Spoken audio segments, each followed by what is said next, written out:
అవినీతి నిరోధక శాఖలో పనిచేసిన వ్యక్తే ఈరోజు కోట్లకు పగడెత్తాడంటే నమ్మగలమా?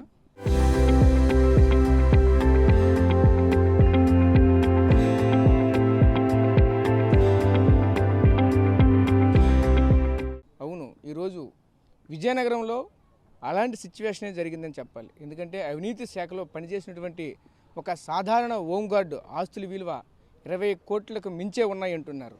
సుమారుగా చూసుకుంటే గుర్ల, విజయనగరం, విశాఖపట్నం ఇలా పలు ప్రాంతాల్లో ఒకేసారి వాళ్ళ బంధువుల ఇంట్లో కూడా స్వాదాలు జరిపినట్టయితే తెలుస్తున్న నేపథ్యం అయితే కనిపిస్తూ ఉన్నది.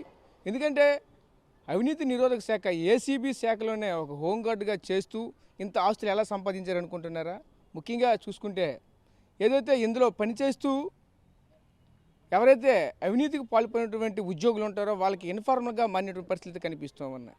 ఈ మధ్యకాలంలో జరిగినటువంటి పోలీసు స్వాదాల్లో ముందస్తుగానే అంటే రేపు మీకు ఏసీబీ స్వాదాలు జరుగుతాయి అనే ఇన్ఫర్మేషన్ ముందస్తు తెలుసుకొని వాళ్ళకి ఇన్ఫార్మ్ జారీ చేసేవాళ్ళు.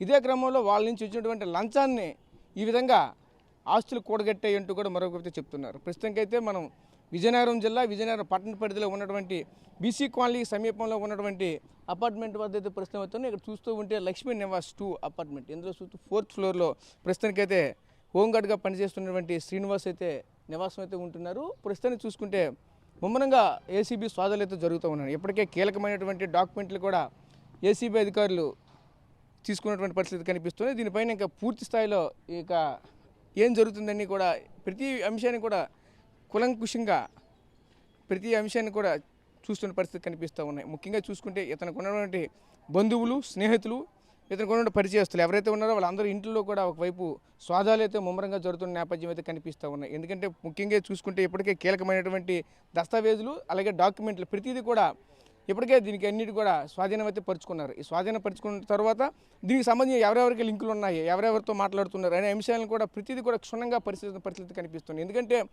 ఒక సాధారణమైనటువంటి హోంగార్డ్కి జీతం వస్తే 25,000, 30,000 వరకు, అంతకంటే ఎక్కువైతే రాదు. అలాంటిది 25,000, 30,000 వచ్చినటువంటి జీతం వచ్చినటువంటి ఒక హోంగార్డ్కి ఈరోజు కోట్లలో ఆస్తులు ఎలా ఉన్నాయి అనే అంశంపైన మరింత కూపీలాగుతున్న పరిస్థితి కనిపిస్తున్నాయి.